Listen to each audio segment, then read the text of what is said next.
Welcome to another Guns and Mental Health podcast. We're doing a little switch up this week. Kevin Barry. I'm going to jump in the host role, and we're going to interview Dr. D.B. Palmer and get a little bit more familiarized with what he does and his background. So D.B., I'll throw it over to you to give a brief bio or however you want to introduce yourself. Yeah, sure. Well, I appreciate it. Dr. D.B. Palmer. Nobody calls me that, but this illustrious crew. So I appreciate that.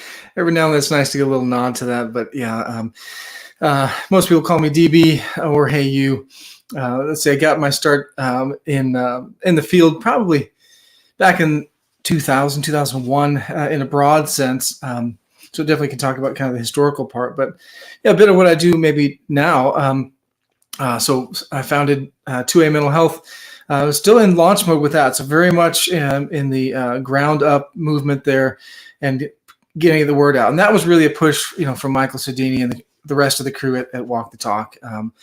I've talked about that, probably a good amount. Probably will a good amount here in terms of why that and how that launched. On my day to day in private practice, I see folks across 6 different states as a clinician, as a professional mental health counselor, depending on what state, they call it different things, but basically therapist.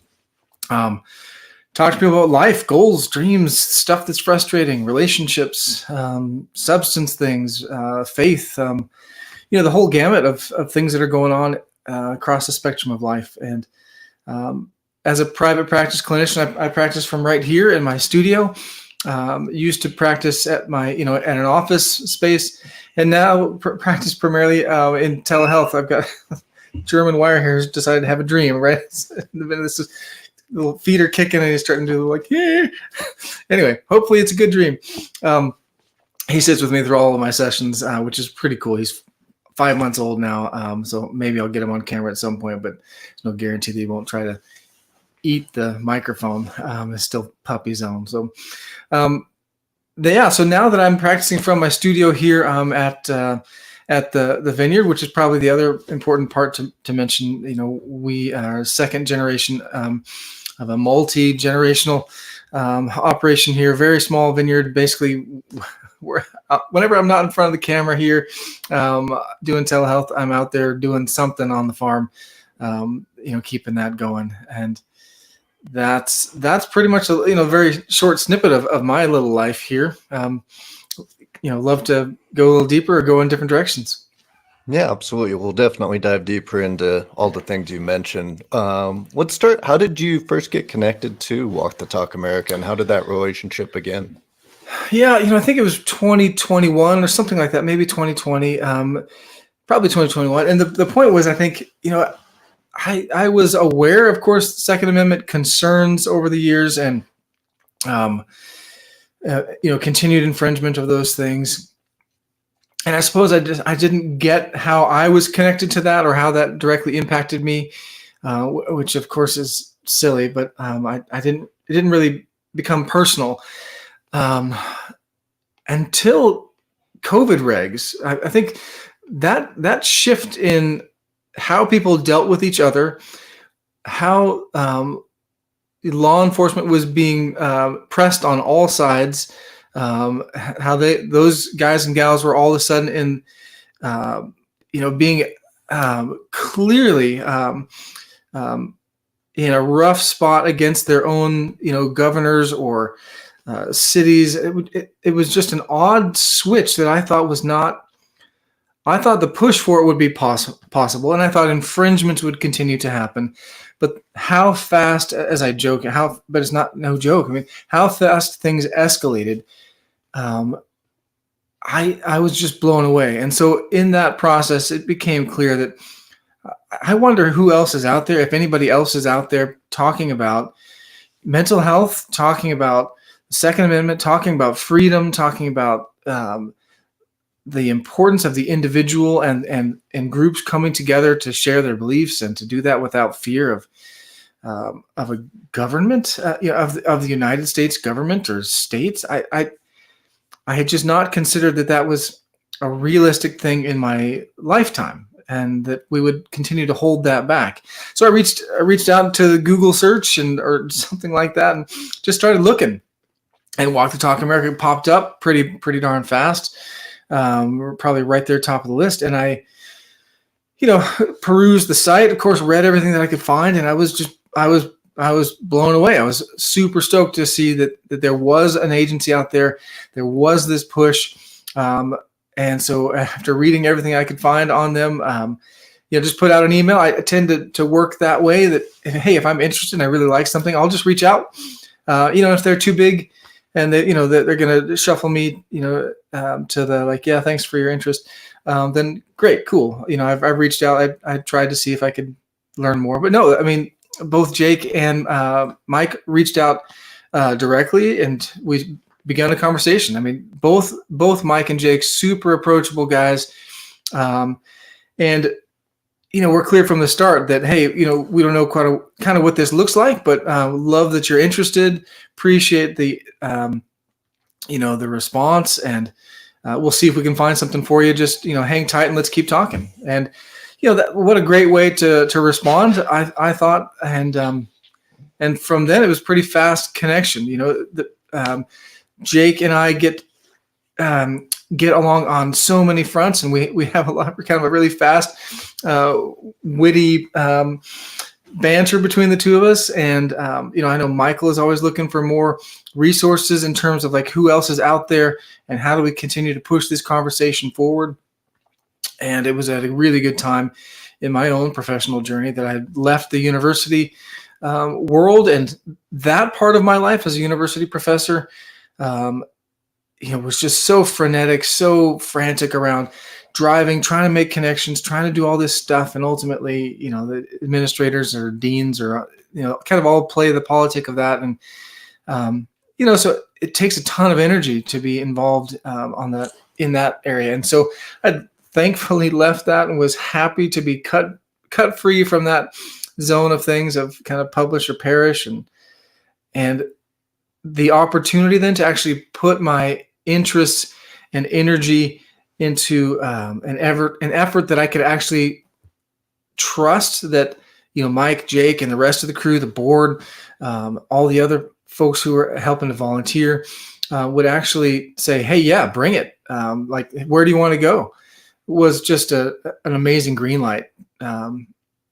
So, I guess long story short, I reached out, they responded, and it's been kind of thick as thieves since then.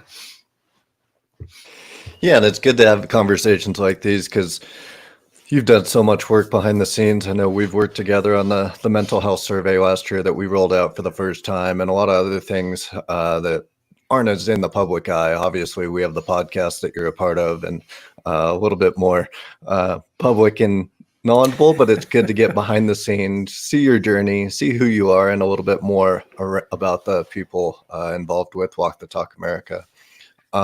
Let's maybe go to 2A mental health. I know that's kind of been a recent one and a natural shift as you've done a lot of work with Walk the Talk America, and then now you're launching this new kind of initiative and unique idea.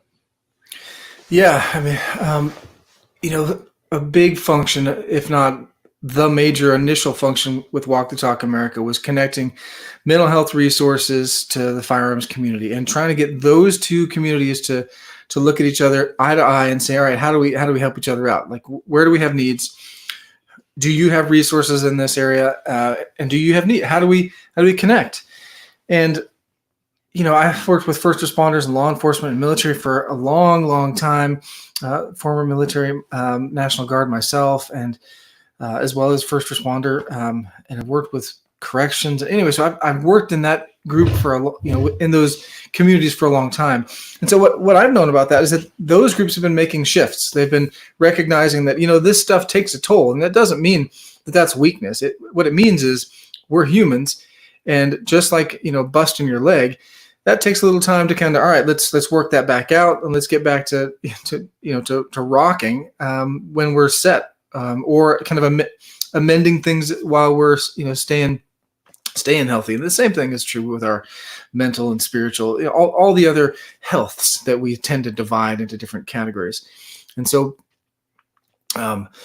what we found initially was that the gun community was very willing to have the conversation and very willing to bring things out there and say, all right, mental health people, let's talk about how to be well. Let's talk about how to connect our seemingly, divergent communities. And what we found was that the mental health community, oddly enough, was only interested in that conversation if it was one more step away from being a gun community. Basically, we'll talk about that, but we're going to talk about taking that gun from you is really the goal in this conversation. That maybe what's best for you in your mental health is that you're not a gun person, and that was just a non-starter. And so, well-intentioned maybe, or maybe how about maybe well-funded entities were more than happy to have the initial conversations and then start peeling things off and kind of taking things and running with them, recreating, rebranding, that kind of stuff from Walk the Talk. And sometimes where the big pockets are, that's where the energy goes, and that doesn't necessarily mean, in fact, maybe often it doesn't mean that they've got your best intentions at heart. And so after pushing that direction for years and years and finding out over and over that the mental health community, in large, in mass, certainly there are individuals within any community who are solid and want to do awesome stuff, really just found that that's not working. That idea of respecting other cultures and people's interests and their sense of autonomy, the kind of some of the core tenets of the mental health field of psychology and counseling, social work, medicine, those were cute and everything, but we really want you to like what we like. And we see a lot more of that across the field in a lot of different areas. In our area with Walk the Talk is firearm community, 2A, straight up, unapologetic, shall not be infringed. And so, Mike mentioned, Mike Sodini mentioned to me, I don't know, maybe back October, November, something like that. Maybe it's a little farther back in 23. He just said, hey, what do you think? Like, what's next? We've attempted these things. We're all busy. Like, we're all running at 100 miles an hour. Do you have any bandwidth? And, Mike knows me pretty well, and knows that I like this kind of a project. And so, I just kind of pitched it my direction and said, just tell me what you think, and then we'll get behind it. And so that was my thought, was let's make sure that we separate out the function of advocacy and education, keep that on the Walk the Talk America side, so that if the worst case ever happened, that the two entities are lockstep next to each other and that the service provider is functionally separate. And so that was the key push for 2A mental health, was that in this litigious society, let's make sure that an attempt at one does not crush the other. And let's then move as like two teammates down the field and start going the direction that we need to go, doing the things that we believe in. And so 2A mental health then was launched from that endeavor. And really the key piece is I've worked as a clinician now for, I guess, under these licenses since 2011. I've worked in the allied field at various different lesser levels, as the clinicians would call those things, since 2001 or so. But got the stripes and letters and stuff back in 2011, and a lot of the work that I do with people is absolutely about mental health. Straight up, this is the mental health diagnosis that we're working on. This is a major concern in a person's life, and I'm working to ameliorate or to help diminish that and to bring that back into, a gainful, solid function in that person's life.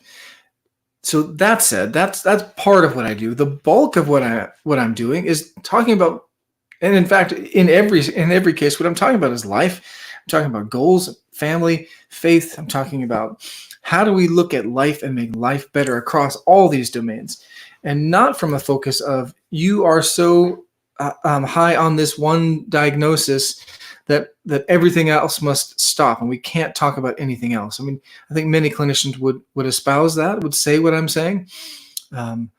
And yet within the medical model in which we all practice, or most of us practice, billing insurance and all that kind of stuff, we're just required to diagnose something, treat that something, show that we treated that something. And, life doesn't really work. Life doesn't really work that way. So my focus with 2A mental health is to pull out of that wherever possible and to move towards a coaching model, that idea that we're addressing life domains. And since I'm licensed clinically in 6 states and still holding off on 4 others that I really like to pull the trigger on and send out there just because it'd be cool to be licensed in 10. I don't know why. It's a problem that I have. I'm focused on providing coaching as much as possible, skipping insurance, skipping diagnosis, not because they're not warranted, but because they're not appropriate for those with whom I'd be having this conversation. So moving towards a coaching model. This is about life. It's about goals, about dreams.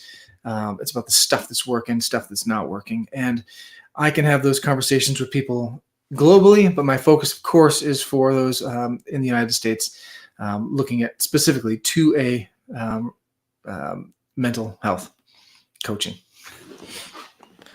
Absolutely. I want to dive into one thing before we maybe go back to your roots and how you started as a mental health professional. But joining Mike and Jake, I get to kind of dwell behind the scenes more, which I prefer. But I've had my eyes open and a lot of experiences of mental health professionals that aren't gun owners and how they just maybe didn't understand some things, like first responders, their hesitancy to seek help because that might jeopardize their careers and their ability to provide for their family. Since you've been more vocal about being a gun-owning therapist, what's your biggest takeaway from the mental health side? And then what's your biggest takeaway as you get more into the 2A community and how they approach mental health? Yeah, I mean, historically and to the current day, I mean, the first part is absolutely true that there is a stigma within society at large, period, straight up across most cultures, that seeking mental health treatment or talking about mental health or going to counseling, means that something's wrong, and either you shouldn't do that or it could jeopardize your career. And there's a reason for that. For that second part, that it could jeopardize your career, because historically it absolutely has. And root causes, we could probably talk about that for a bit, but it absolutely has been a threat to people's career. It has ended people's careers historically, for sure, or gotten them off the line. People have not been willing to work, with them or be their partner because of mental health concerns of somebody talking about maybe suicide or depression or whatever. That's certainly lesser of an issue across time. It's lesser of a concern, but it's certainly there. And so the more the mental health community can do to help to, I don't know, these phrases, it's tough. The thing about phrases is that we communicate things, quickly, but then in communicating quickly, we miss nuance and we get a bit buzzy. So I'll say to destigmatize, and I don't like that I just said that, but it's important that we do destigmatize the conversation around mental health and counseling. Who of us could not use somebody to chat with about what issues, what thoughts we're having, to have kind of a neutral third party, or at least a relatively neutral third party to talk about, gosh, man, I'm really struggling in this area. What do you think? Am I nuts on this? That does not mean that there's anything negative in that process. I mean, throughout all faiths, I shouldn't say that. I have not studied it in depth, all faiths, but throughout the major faith groups, counsel is a key role. It's a spiritual gift in Christianity, the gift of counsel. These are key tenets of growing up, of wising up, of elevating. There are things that we're absolutely called to. So, a takeaway on the mental health side is that there's a tendency to take ourselves really, really seriously and to think that we are the only source, the only provider. We are the ones who need to treat these kinds of things. And I would say that's just not true. They're great pastoral counselors. They're great coaches. And I mean like sport coaches. They're great, personal trainers. Great, personalities who can really step up and come alongside people in times of hardship, and buddies. Now, I would say that each of those different folks tend to have some kind of other role in a person's life, and that's probably the unique function, of a clinical counselor or of a coach. Is that really the only engagement that we have had historically with a person or patient or client, in that sense, is because of that clinical or counseling relationship, and that does give us a unique function in that what a person shares with me is not part of my friendship with them. And now that's got a kind of a two-part thing, but on the very, very anesthetized clinical side, what it can do for the relationship is that there's no baggage. If a person shares something that's really hard, really dark, really just sad, or whatever the area of emotion or emotions, I don't follow them around the next day, and I don't bring that back up to them, in 6 hours and say, remember when you told me that you were going to work on this? Like, how come you're not working on that? So that doesn't happen. They meet with me. That's in a secret and safe box. None of that comes back out. And that's powerful. And so I want to specifically mention the strength of the clinical relationship, while at the same time recognizing that I'm not doing any magic. I'm not doing surgery. That's amazing. I'm not doing surgery. I'm not doing magic. What I'm doing is having a unique relationship. And because of the role, I've had thousands upon thousands of these kinds of conversations. And most every area, I'll often have people say like, man, you probably haven't heard something like this. And every now and then they're right, but it's pretty rare. Usually it's the cluster of how the things fit together that are unique. We're all absolutely, different folks, but we live on the same planet, and we all deal with the same kind of stuff in different ways. So I know I maybe went a couple different directions with that one, but I would say yeah. I think you mentioned a big thing. I know Jake's a big proponent of wanting mental health to be treated more like physical health. We have our annual checkup that seemed normal, but mental health isn't quite there yet. I know I was an athlete growing up, and it helped having a personal trainer to help me what my body needs to prepare for competing at a high level. And then now that I'm a dad, I'm carrying toddlers around. Oh, all right, let's tweak your exercises so you're putting yourself in a better spot, not hurting so much as you carry a 8-month-old and 4-year-old at times. And mental health should be the same thing, where it's all a journey of life, and having a professional to kind of, hey, maybe let's tweak your routine a little, or have you thought about this would be great. But for whatever reason, society has it such a private thing, and for so long we just didn't talk about it. So we're at least moving in a positive direction. I want to shift a little. We're going to get to Brandon's question, which is a good path to kind of your roots. What was it that originally made you pursue mental health as a career? Yeah. So back probably in the late 90s, I was in college, and at university, I was on the direction of being a wilderness guy. And so I was working at summer camps, working in programs like that, and doing lots of, out there trips and things. And so my, it was recreation management degree for my undergrad at Christian University, John Brown University in Northwest Arkansas. I had transferred there from Southern Oregon University, basically right down the road here, where I met my wife. I practice and live in Southern Oregon, so I was headed very much in that direction, to be a wilderness guide, to be maybe a camp director or a wilderness program director, something like that. And so I spent a number of years actually moving in that direction as a dog sled expedition guide. And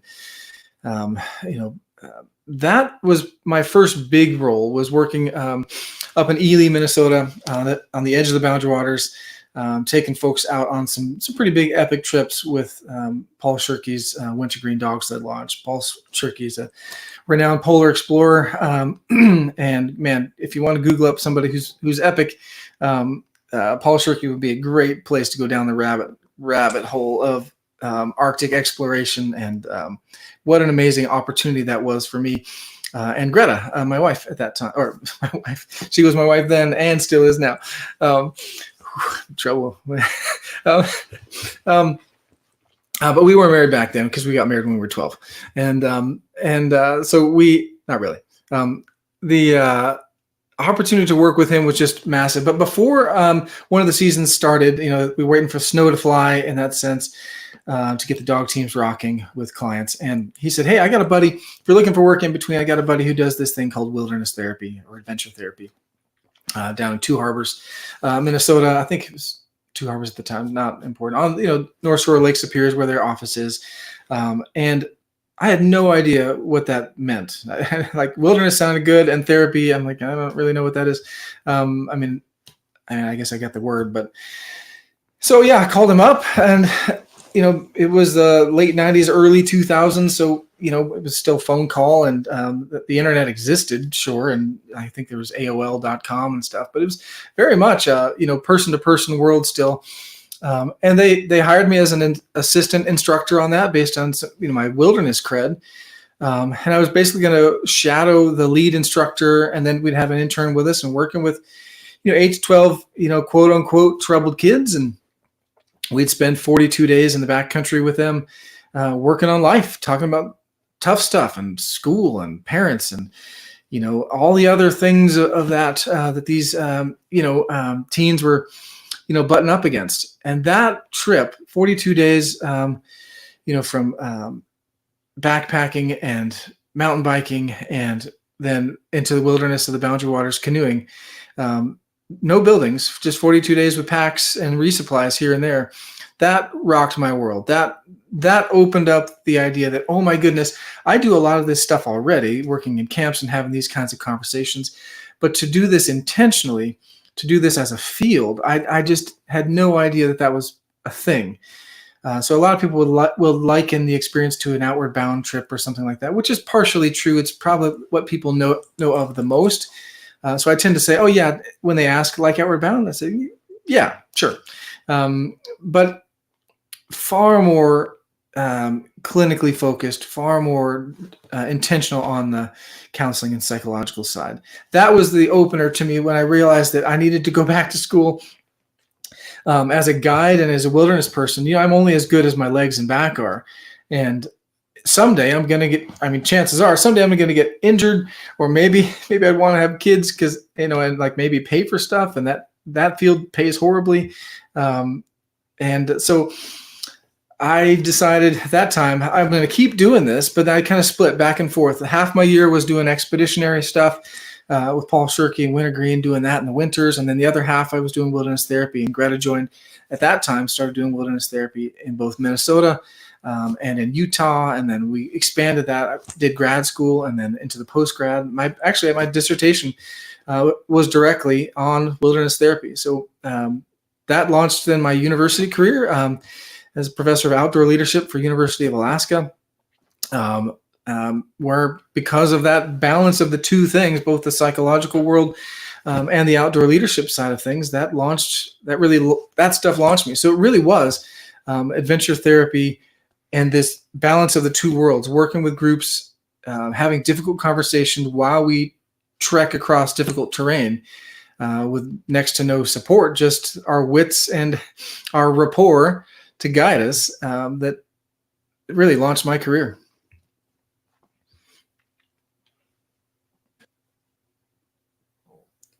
Trouble with the mute button there for a second. What do you find maybe is the difference between a person coming to you that's doing wilderness therapy versus maybe somebody that's joining you telehealth? Is there any big differences, big advantages, disadvantages?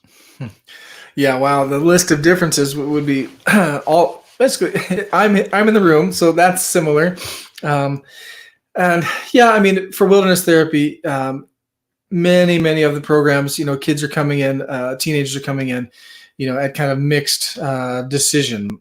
Maybe they were given a choice, either by, if it's really tough program, like the judge said, hey, you can go to juvie, or you can do this wilderness therapy program. So that sounds like a better option for some people. Juvie's, kind of a place often where you can kind of just do some time, because it kind of is that situation. Whereas maybe, the wilderness therapy might be seen more as a camp opportunity, which it certainly is not. And we're pretty direct in our conversations. There's some tremendous wilderness therapy programs out there. I want to really put a moment to that it's a very organized, highly ethically driven field, at least for the time that I've been in. And it's really done a lot of work to drive a solid evidence base forward. It is absolutely, based on the research and my own experience, is one of the most effective treatment modalities, period.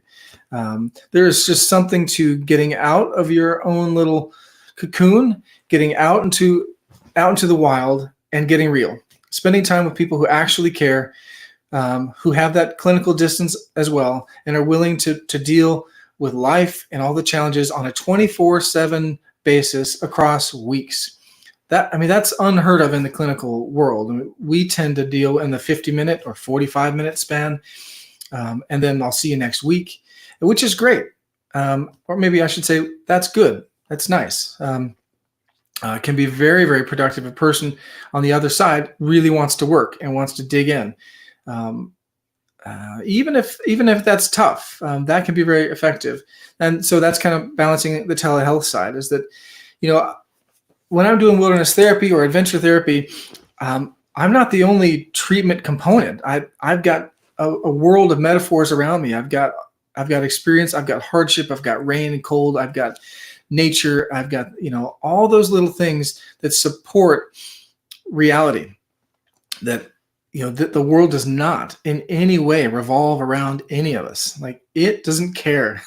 Life is hard, and that is confirmed for us when we step outside the front door. And if the power goes out, it's confirmed while we're still in the house. But we have built these luxuries and conveniences around to shield us from things and to make life more comfortable, and that's great, until we take those things for granted, and until we use those as crutches, and until we forget where we've come from. And so a key aspect that I'll do with most groups in the backcountry is breaking things down really, really all the way to the beginning of, let's start with friction fire. Every human on the planet historically made fire by rubbing something together and making a fire. All of us, children, adults, grandparents, we all knew that skill, and it saved us, when we were cold. And oddly enough, almost none of us now can make a fire. Heck, it's painful going to campouts and things like that with people, and like, dude, you got lighter fluid, you still can't make a fire. Like, lighter fluid or gasoline, which is, oh my goodness, don't do that. Come on, at least go with diesel or something. But that's simple of a thing. By teaching somebody a process that sometimes takes weeks, bloody knuckles, of them smacking themselves and cursing and throwing things, that's life. And I love that about taking people into the backcountry, is that I don't have to say, hey, and nag stuff over and over. I give people like, hey, here's how I do my thing. Here's how I run my jam. I give people the thing once, unless they don't catch it, right? Unless I didn't communicate well. But I don't have to nag at a teenager or anybody else, a parent who really likes to do it their way, who hasn't actually done it at all. I don't have to say it twice. I just let nature and natural consequences take it over, and then and I don't chuckle about it. I just, like, that is part of our learning. We are stubborn people. That's part of what makes us thrive towards things. And sometimes the best way to learn is to let natural consequences take their place. Now, sometimes that's a bear, and I step in for those occasions. I've had tons of good bear encounters and a couple that weren't so great. So I don't let natural consequences meet that out. I'll step in those cases. I don't have that situation with telehealth. There's typically no bears. No bears. Yeah, typically no bears. It's just like, freezing up a screen. So There's some curiosity in the chat about, like Eddie's mentioned, going to the range and kind of doing a therapy session while somebody's shooting. Brandon saying he's done some as well.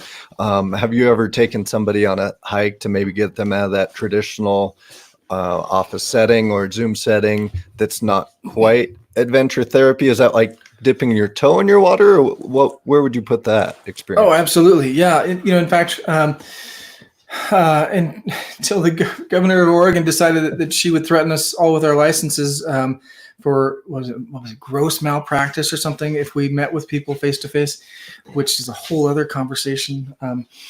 Kind of. I was doing walking sessions basically. So I'd meet at a trailhead, billing insurance, traditional, or maybe I should say contemporary counseling. And so we'd meet for 45 minutes or something like that, or whatever whatever the session length was. And I'd have a, kind of connected route, or I know those trails well enough that, okay, if this person's pretty fast on the trail, then all right, I'm going to take these extra loops and we're going to end on time. And whether adults or teens, I love that. It's a great way. One of the key benefits that works on the micro level about maybe I'll call it adventure therapy, and that could absolutely be on the range therapy or hiking, is that I'm not sitting in a chair staring at you. You're sitting in a chair staring at me, and we're both wondering, what should I say now? Which, if the clinician is deft and is really practiced, that awkwardness goes away over time, and we get good at that. But I will say, car rides, or where deep conversations happen, often with a parent and a kid, or with in a relationship, right? And there's a reason for that. Or campfires. There's a reason why really deep conversations can happen over a campfire, and it's not just because we're not sitting and looking at each other, but it, in a large way, is. It's because there's other thing happening. We're looking at the crackle, hearing the crackle, feeling the warmth. On a hike, we're looking at the trail, seeing the squirrels, and they seem like maybe simple things, but they remove that pressure of, I need to say something right now. Same with the car ride. You have this enlarged amount of time, and the focus isn't just two people staring at each other and wondering what to say next. It can unfold more naturally, but it's still a bit of a contained environment, and that's what I think is one of the key, I guess I'd say, drivers of the process, whether it's on the range, campfire, or any of those other things. The other key piece is that you're in a metaphor building scenario. So you can be connecting physical things to spiritual or psychological or relational things. And there's a reason, why the Bible, why other, great texts connect to metaphors, because we get that. We can internalize those things. Ghost was interested in kind of the political restraints. Obviously, we could probably have a whole podcast on your thoughts on that, but dive into how that's maybe decided some decisions. Maybe it was around building two-way mental health or some other things, just like you talked about. What factors in the last couple of years have made you make decisions that otherwise maybe wouldn't have been made without the political restraints? Yeah, gosh, you're right. That it could absolutely be a whole show or four. The field of psychology, counseling, social work, very much in their beginning stages and for decades after, were about I'll jump to social work for just a moment. Social work was an activist movement rebelling against the medical kind of overbearingness, and that it was an idea that they were basically like hey, we're going to help people. This isn't about billing and all of your control. And they were powerhouses back in the 60s towards like actually digging into people's lives, finding other resources and connecting things. And I won't go any further on where social work has gone. I'll pivot now. So then if we look at psychology and counseling fields, we've come to a place where what is politically correct is now what we are demanded to do ethically. And that's an interesting thing, because not all of our clients, not all of our patients agree with whatever political thing is de rigueur or in fashion right now. But we are commanded from on high, oddly enough, from a governmental agency, effectively. Our counseling boards, our psychological boards are, in most states, directly staffed by the governor, or staffed and then voted in by the remaining folks for the remaining chairs. So they are governmental boards.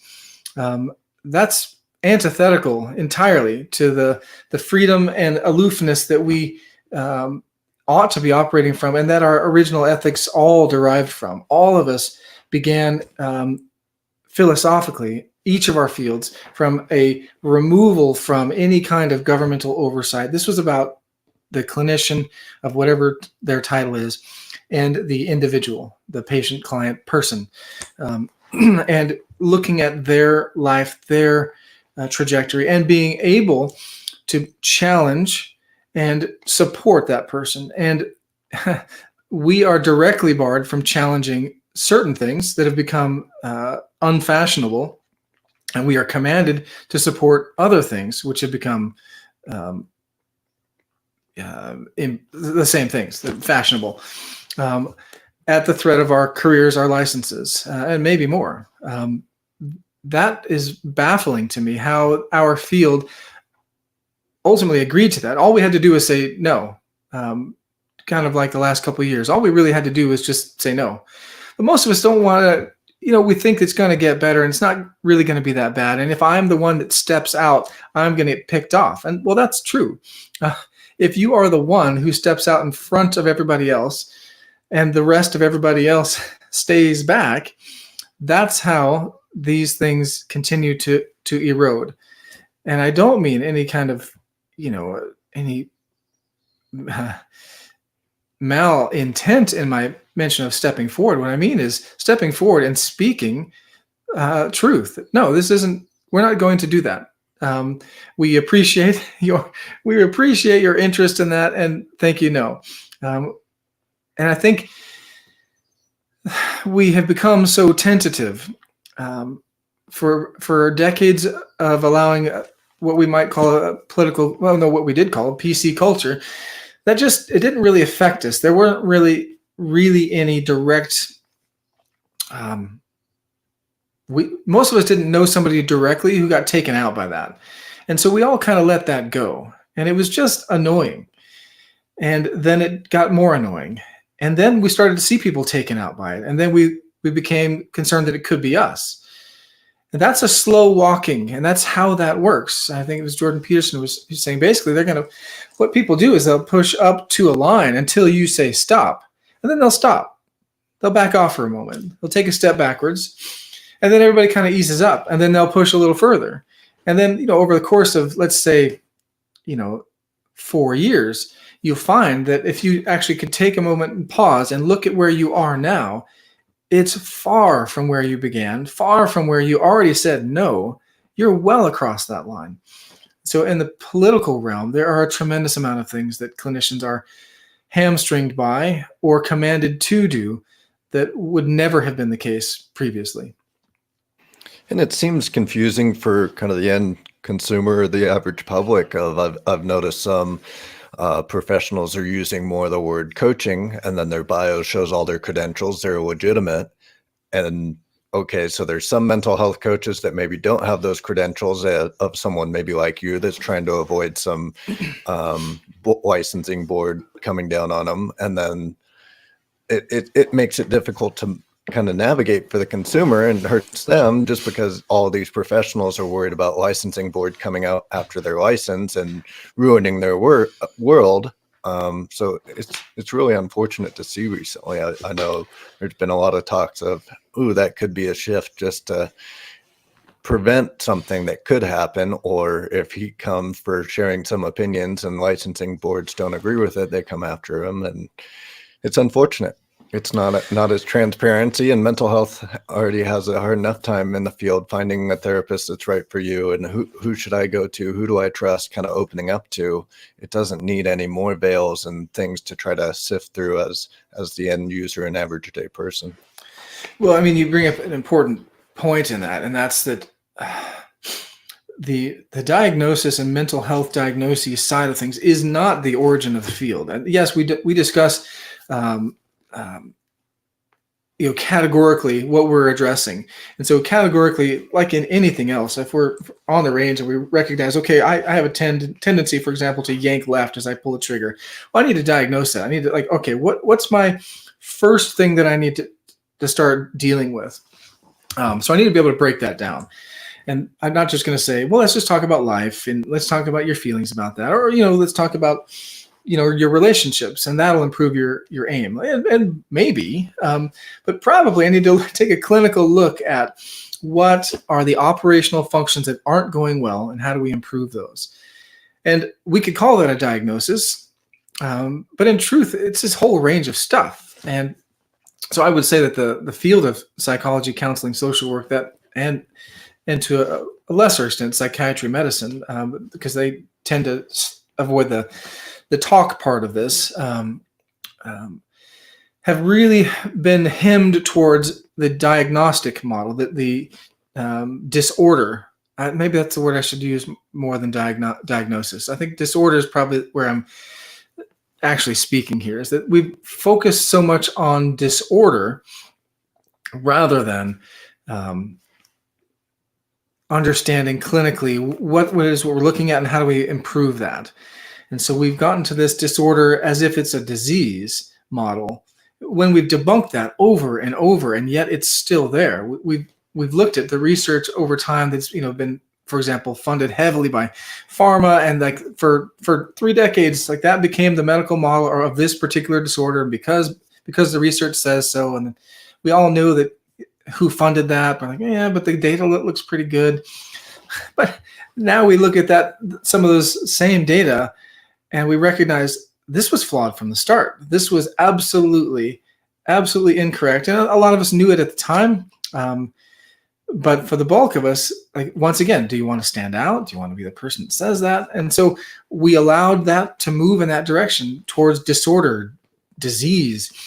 And gosh, we talk about disorder and disease as in mental health as if it's incurable, and yet cancer will straight up kill you, right? It's also sometimes curable. And so we look at cancer very differently than we do depression or bipolar or something like that. Somehow bipolar or depression is deadlier or a longer term sentence than cancer. And I find that I just don't understand the logic there. Cancer will or may straight up kill you, and it may actually be curable. We don't know. So we do our level best when we're talking about cancer. And with depression, we're like, well, it's genetic. You're going to have this forever. So good luck. Not really good luck. Just you're going to be depressed forever, but just keep taking our pill. And so go ahead. Yeah, it almost seems financially incentivized to get maybe treatment or this, you have to be suffering from this, instead of just, hey, let's talk about things, and maybe we treat the underlying cause and don't have to slap that hard label of a strong diagnosis, which seems to be so, like you say, negative. It's, oh, I have this, and it's not, oh, I have whatever, some good thing. It's a very negative thing. And in order to get treatment, or maybe people are looking for some medication or something to help them, they have to get diagnosed. You have that, so then we can treat it, instead of, oh, I have a sprained ankle, let's try to strengthen your ligaments, and you're not going to have a sprained ankle forever. Let's just treat it, and then it goes away. But with mental health, we need to label it as this to then treat it. Yeah. In the direction of 2A mental health coaching really is not one. And so I think this is an area where I think that boards would love to see a slip or a sliver in here would be that, well, okay, you're using the coaching thing to circumvent, the licensing in a certain state. Like, no, I love getting licensed in different states. That's a fun process of navigating every state's idea that they have the best licensing rules. I find it kind of oddly, certainly entertaining, but kind of oddly fun to deal with that out of the silliness. But what I'm saying in that is that, no, actually, the clinical skills that a person gains from really good training are really, really important. So I think that the training that I've received and that many others have received from great supervisors, from great clinicians, in terms of how to have these difficult conversations, I think that's gold. I think that's something that I would be concerned that people just decide, well, I want to be a coach. Like, all right, so any coach has got training. They've got tremendous experience in any other field, right? If you're a basketball coach, like you played basketball, you worked with other coaches, you were an assistant coach. You had probably decades before you took that title coach, because you understand the nuances and how to motivate people, how to have those tough conversations, how to work on those skills and techniques, and then the psychology as well, the sports psych of what a basketball player is thinking in this position versus that position. So that's not just, I like basketball, I want to be a basketball coach. That's training and a ton of time, and your own coaching along the way as well. And so that's the piece that I think that for the mental health coach, super important. This is my bias. Super important that you are really, really clinically trained, that you have gotten a tremendous amount from the OG books in the field. Trying to point books in the field. I've got, you can't probably see, it's one of the middle ones, where you are like steeped in the history and in the origins and the progression of the field and in the practice within the field, and that we are not so arrogant as to believe that everything is a disorder, everything is a disease, and that I, as a clinician, am not, and that's the interesting part, that I'm not held to actually being a part of a person's, what we might call recovery. Because I would say, no, absolutely I am. I'm on the hook when a person signs up with me, in my view, that if this person does not make improvements, and I just say, well, you're depressed, so we'll just talk every week about how's your medication going, which may not necessarily be a negative step. So I don't want to put that out there. But it may not necessarily be a great step either. But if my role is really just to do med management, there are other people who have that title. And if I'm not holding myself to the standard of, this person came in with this concern, how are they doing with that? Can we as a team get to the next step? And that does not mean that a person won't be depressed with some stuff again in the future, because life is kind of depressing. So we work on tools, we work on skills, and we have the hard conversations, hopefully before stuff gets difficult. But at a last point, hopefully when we recognize it, oh crap, like, yeah, I'm at it again. Let's talk, Doc.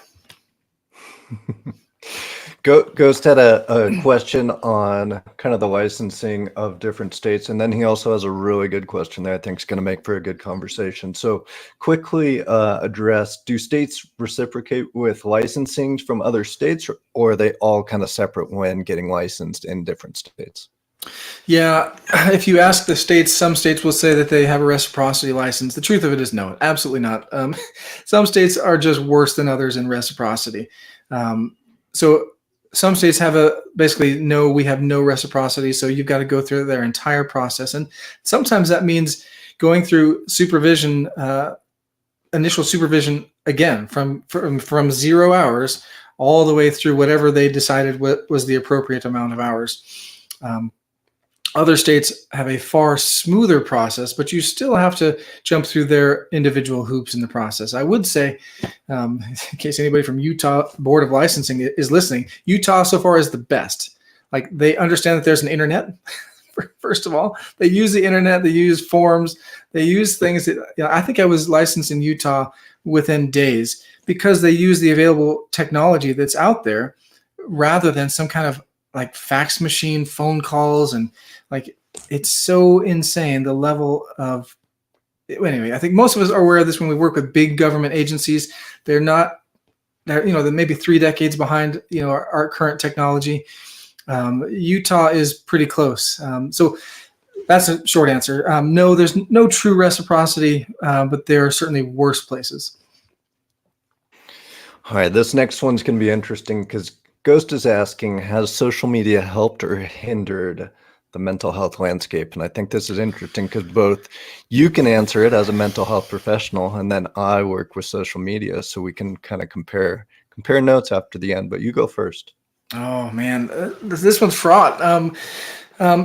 Social media is a place where anybody around the world can go with whatever interest they have and find 50,000 at minimum other people who are interested in that same thing.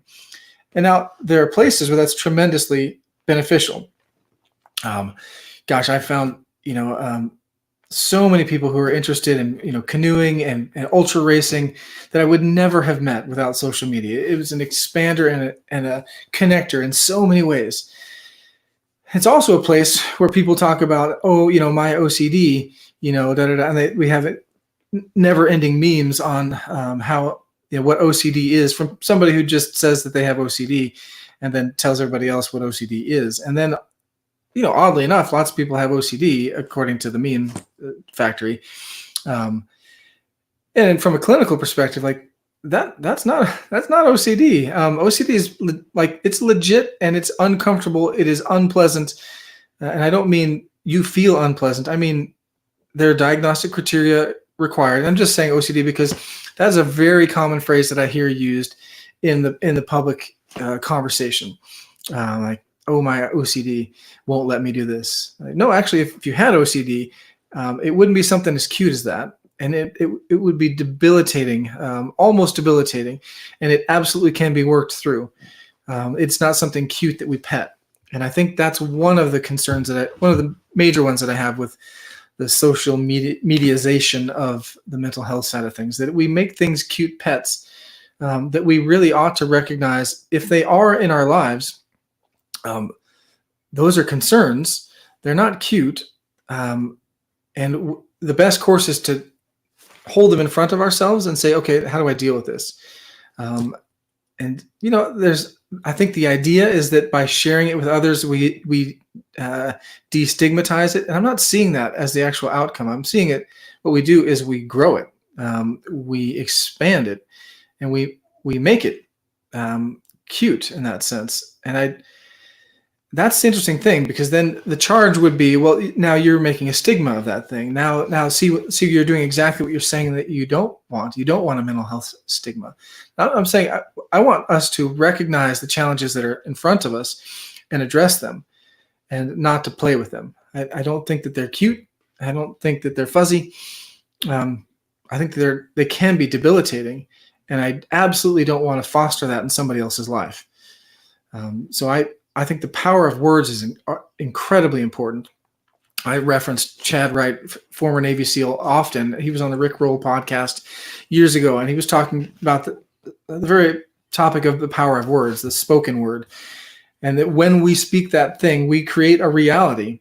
And so he focuses in his ultra races on only saying something that's helpful.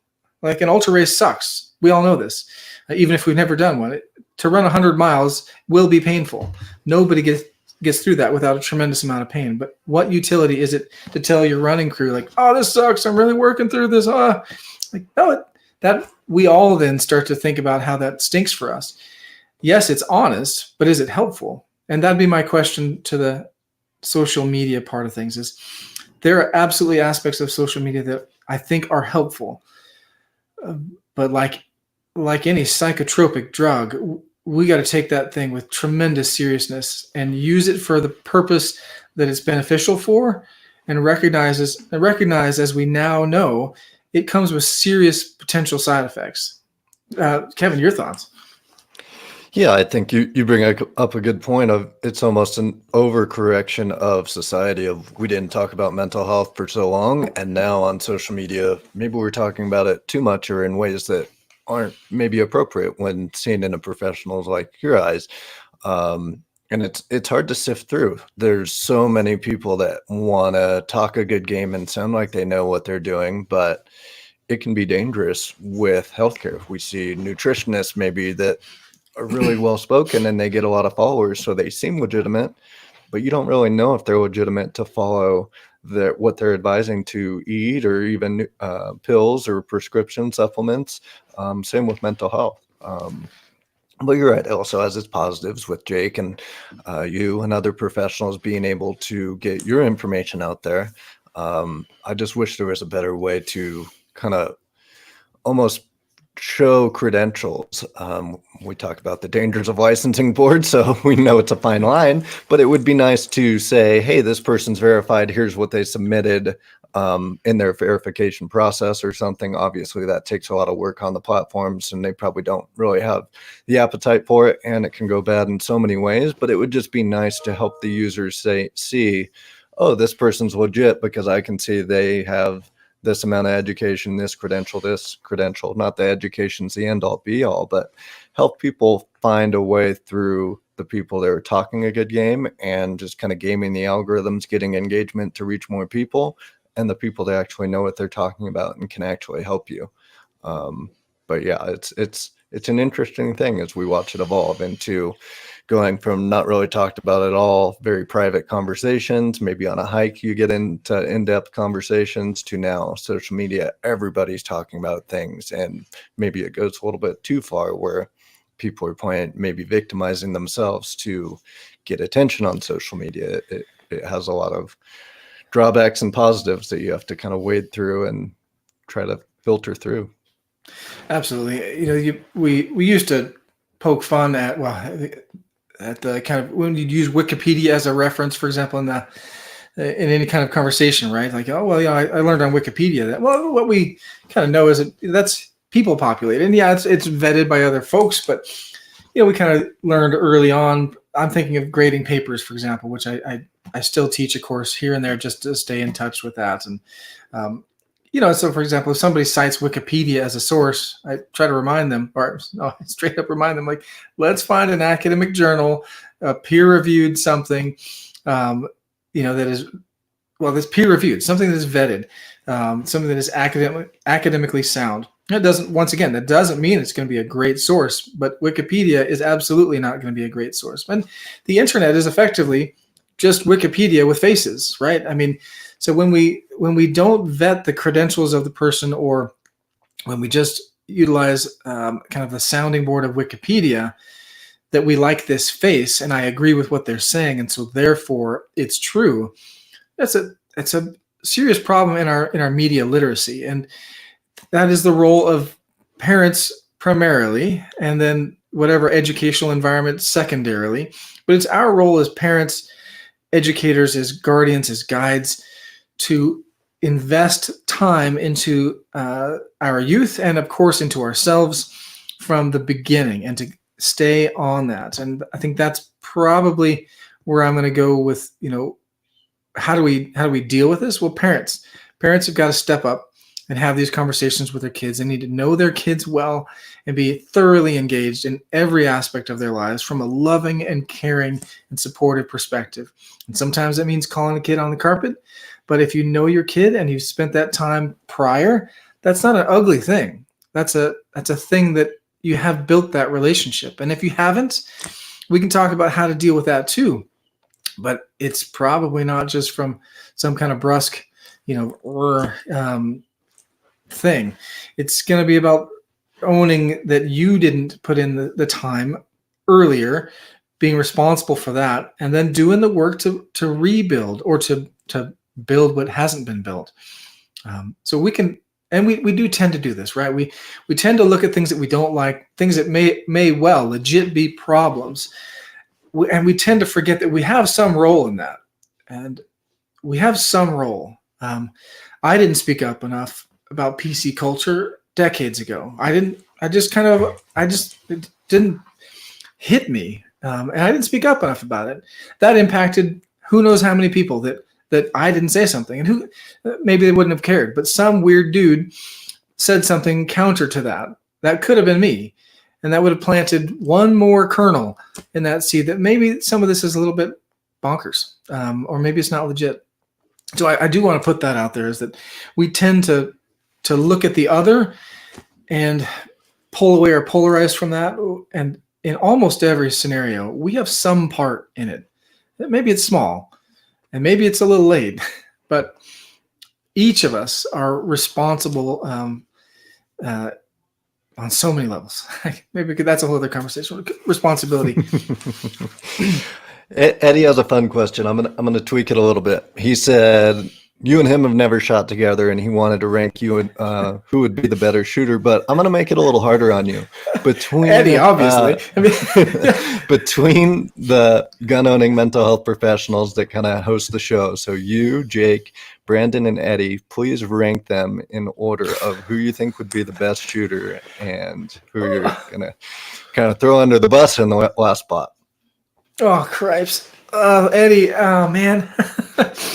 Well, it's better than what Eddie said he was going to be putting into the comments. So I appreciate that. And this one just alienates me from my actual friends in the crew here. So in the matter of being a constant diplomat, or maybe a recovering diplomat. I mean, Eddie is a professional shooter. I would imagine he's a pretty good shot. He's headed to Italy to represent the U.S. in black powder and a range of things that I barely even understand. First of all, and then he's actually legit good at that. Sponsored. So Eddie takes number one. Probably. Man, I have a hard time just. Eddie takes number one on that particular podium, and maybe on all of them. That skill is so. I mean, he's fire. Anyway, if you check out Black, if you're not shooting a musket, he might drop down to fourth. I don't know. He's good at black powder, but yeah, but he's shooting at distance with that heavy rifle, or I guess it's a gun technically. So I'll assume Eddie's got serious transferable cred across multiple platforms. I know Brandon shoots a lot as well. At least that's my understanding. That's what he tells me. Is shooting a good amount. I've had a good amount of experience in shooting, and I know that Jake is, I think, kind of younger on the shooting side. But that said, I know Jake shoots a fair amount. And Jake's a bigger dude, so I'm probably not going to piss him off in this and rank myself above Jake. So. Like as Jake will tell you, he's built like a linebacker. So 250 built like a linebacker, or 220. Maybe more of a free safety, but yeah. Well, according to Jake. So yeah, Eddie top. I think Brandon's probably right up there. I think Jake and I will probably be head to head. Although, Jake and I will probably just get distracted and talking about something, and we probably forget that the targets are moving, and so. I know I totally dismissed giving any stepping out on that one, but nice try, Eddie. Yeah. Ghost had one more question before we maybe go to wrap things up. But obviously, religion's a big part of your life. How is it for you treating people who are very religious, maybe in a religion that's similar to yours, religious in a religion that's different than yours, and not religious at all? Oh yeah, I think most of my I'll say without a doubt, most of my conversations are with people who do not espouse, my religion, Christianity, or are in a different area of my faith, and so whether it be LDS or Catholic, and so there are close aspects in those, and so I would say that might be kind of in that middle ground, but I'll stick maybe with those who are very religious. There's a great quote by Christian theologian and philosopher Paul Tillich, and I won't try to directly quote, but it basically says, I think part of my role is to bring doubt to the faithful and faith to the doubtful, and that's not saying my job here is to change your mind. My role in so many of my conversations is to have you honestly ask questions, not to shake a person's faith, nor to require that somebody who doesn't have a particular or my particular faith have my particular faith, but to hold the mirror up and to honestly ask those questions that we each do ask at some point in our lives. Why am I here? What's meaningful? I ask that as the penultimate question to every one of my intakes. What makes life meaningful? How do you know that you're on the path, or when you're on the path and when you aren't? And for me, that's gauging worldview. And often the answer is, I don't know. That's why I'm here, or I've been working on that, or I know an answer, but I don't really live the answer. And that's across people of faith, people of different faith, people of no ascribed faith. My role in this relationship with people is to see them move forward and to try to answer questions as honestly as they possibly can. Now, my bias in this, I would hope, because I chose, or gosh, that's a great theological thing. I chose, or it was chosen anyway. But I'll avoid the maybe Calvinist versus non-Calvinist side of Christianity for the moment. But I'll say I believe in what I believe because I believe it to be true. Now, so the bias would be, it wouldn't be great if everybody thought that. Sure. I also well aware that that's not going to happen. That's very unlikely that that's going to happen. And it's certainly not my role, nor within my power to convince someone that it must be what they believe. What I want to see is people authentically owning their decisions and moving in that direction. By my faith, I would say that if they can do that, I think that will lead them to the truth that I believe. And maybe it won't. Maybe that's an incorrect assumption. But I'm humble enough to recognize that I don't control that, and that may not be their direction. You made it through an hour and 10 minutes. We got 2 questions left. You're doing good. Since joining Walk the Talk America and being active over the last couple of years, what is the biggest takeaway and what's been the biggest change in your life? I think the biggest takeaway, gosh, I'm glad I'm not reading the comments in the chat. It just helps to not be distracted in that. So appreciate everybody in the comments. Continue to write them because I know Kevin is paying close attention to that. So I think the biggest change, and what was now that I've yammered, what was almost made it through. Since joining Walk the Talk America over the years, what's been either your biggest takeaway or change in your life? Yeah, takeaway has been that the firearms community is really doing a lot to reckon with suicide, with the greater mental health side of things, relationships, family. Really doing a lot to recognize that we're all in a messy spot of life, and not the 2A community, just all of us. We're all in a tough, life is difficult, and the 2A community is working, from my perspective, from what I've seen, to balance this role of responsibility and freedom. And that the Second Amendment is exactly that. It is a freedom that balances against our responsibility, and not that if we're not responsible, we don't get that. Well, it kind of depends on how we have that conversation. But the more responsible that we are, the more free we are. The more we take ownership of our own lives, the more that we take ownership of our family and our choices, the more freedom that affords. And the Second Amendment is a stopgap in that sense, to maintain that on a societal level, that we have this buffer against tyranny in a physical sense. But I think that transcends really to what I've experienced in people's personal lives, is the more that people recognize that, and they may be coming in because they like guns or they grew up shooting, but the more they get into the community, what I've found is the more they recognize the other aspects of life. Am I taking responsibility for my physical health? Am I taking responsibility for my relationships, for my marriage, for the relationship with my kids, me as a coworker, or as a business owner?